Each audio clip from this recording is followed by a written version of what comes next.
Mesdames, Messieurs, bonsoir, bienvenue sur LMTV, la Nyonga autrement. Comme tous les dimanches et lundis, on se retrouve pour le journal de l'Afrique et ça commence maintenant.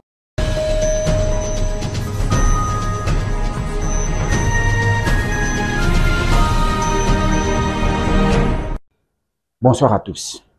En ouverture de ce journal d'Afrique, venons au Gabon où on parle de la libération provisoire de Sylvia Bongo Ondimba et son fils. Beaucoup de confusion sur la situation exacte de Sylvia et Noureddine Bongo. Depuis 2 jours, 2 camps se sont formés. Le premier affirme que l'épouse et l'enfant de l'ancien président Ali Bongo ont quitté la prison. L'autre dément, le gouvernement dans tout cela reste silencieux. Mais selon nos sources, Sylvia Bongo et Noureddine Bongo ne sont plus en prison. Depuis vendredi matin, ils ont été transférés à la Sablière dans la résidence familiale où ils ont retrouvé l'ancien président Ali Bongo Ondimba. Ali Bongo est donc un homme comblé. Il a désormais sous son toit son épouse et son enfant pour lesquels il s'est beaucoup battu depuis sa chute.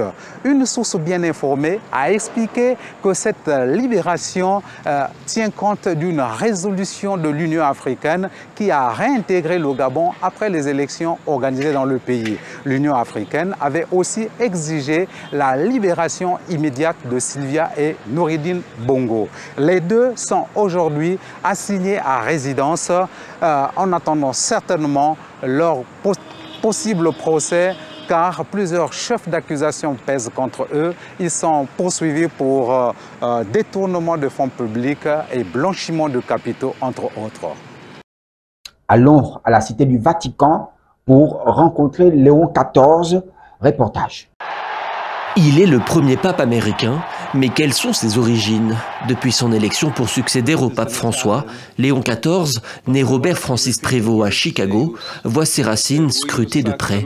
Certains lui donnent des origines françaises, créoles, voire même métisses de la Nouvelle-Orléans.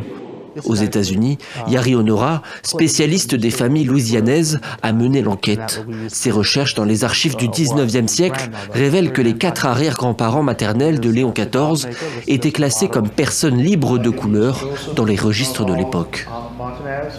Assez systématiquement, lorsqu'ils sont ici à la Nouvelle-Orléans, ils sont recensés dans les registres comme celui-ci, soit comme noirs, soit comme mulâtres, parfois comme blancs. Et bien sûr, nous savons qu'ils avaient une apparence quelque peu blanche, mais une fois qu'ils déménagent à Chicago, ils sont universellement considérés comme blancs. Ce métissage, typique de la Louisiane, a donné naissance à une culture créole riche, mais souvent effacée. Marc Morial, l'ancien maire de la Nouvelle-Orléans, a grandi dans le même quartier que les ancêtres du pape. Il dit ressentir une fierté sincère, mais aussi une forme de regret. En Amérique, les gens ressentaient le besoin d'échapper à leur authenticité pour survivre. C'est donc l'histoire de Noirs partis vers le nord ou vers l'ouest qui se faisaient passer pour des Blancs. C'est au fond une histoire américaine classique et je pense que certaines personnes pourraient être surprises d'apprendre que le pape Léon XIV a des ancêtres noirs. Une trajectoire familiale marquée par l'exil, la foi et la disparition d'une identité. Ces révélations sur les origines de Léon XIV résonnent dans une histoire collective et interpellent bien au-delà du monde religieux. En Afrique du Sud, plusieurs Sud-Africains ont décidé de vivre aux États-Unis, annonce faite par le président Donald Trump lors d'un discours. Reportage.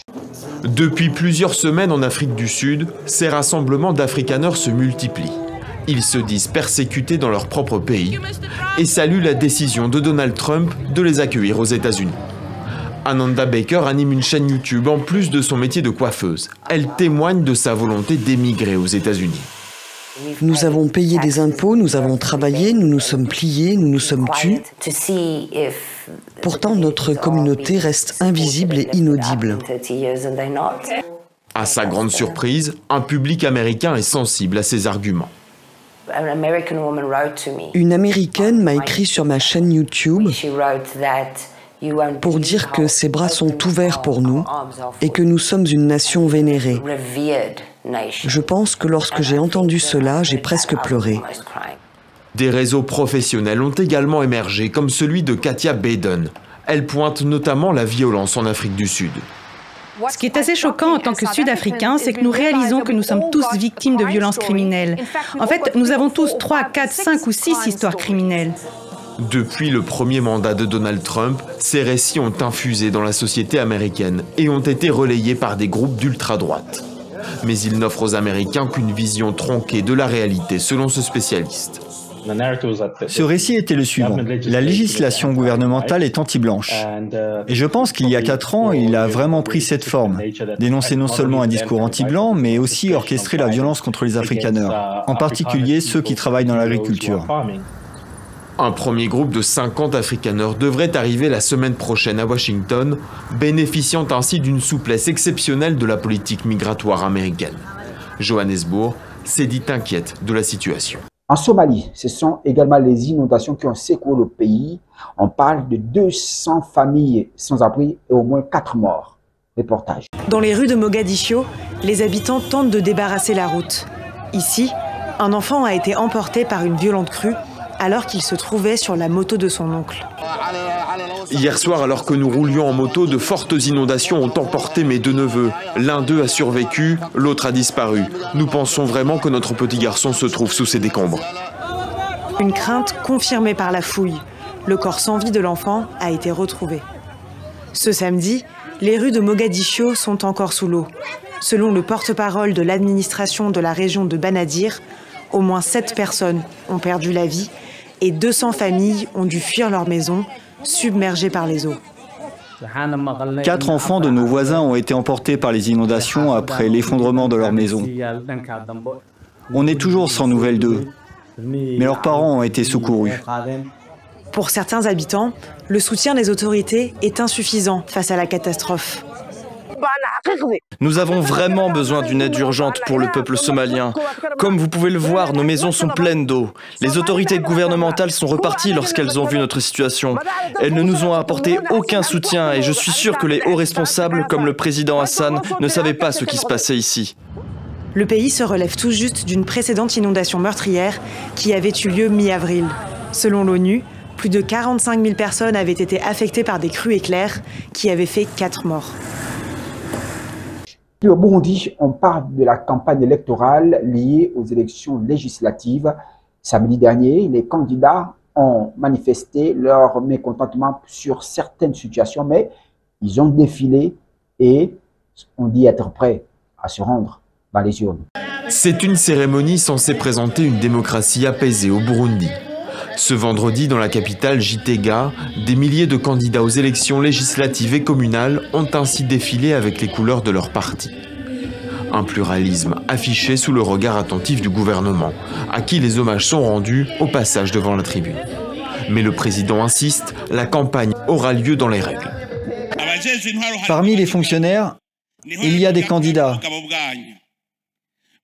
C'est le moment d'être des vrais leaders. Ne pensez pas que les arbitres favoriseront une équipe. Ils doivent rester impartiaux.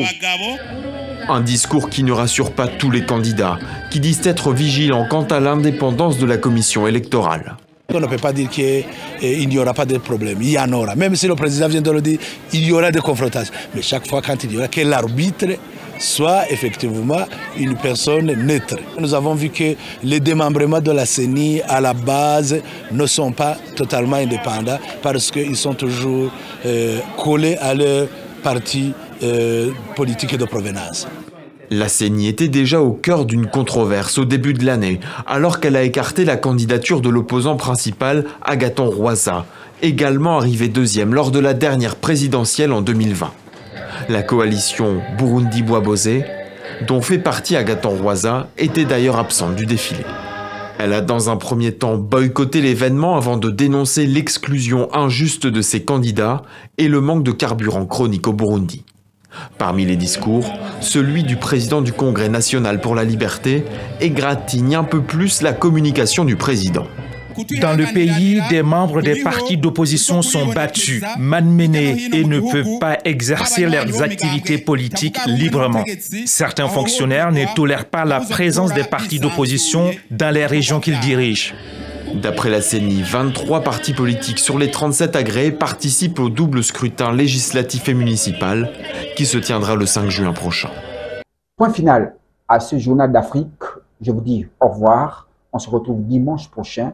Lorsqu'il fera 19h30, vous retrouverez Yann Mungengui pour le journal d'information de LMTV, La Nyanga autrement. Au revoir. Bye bye.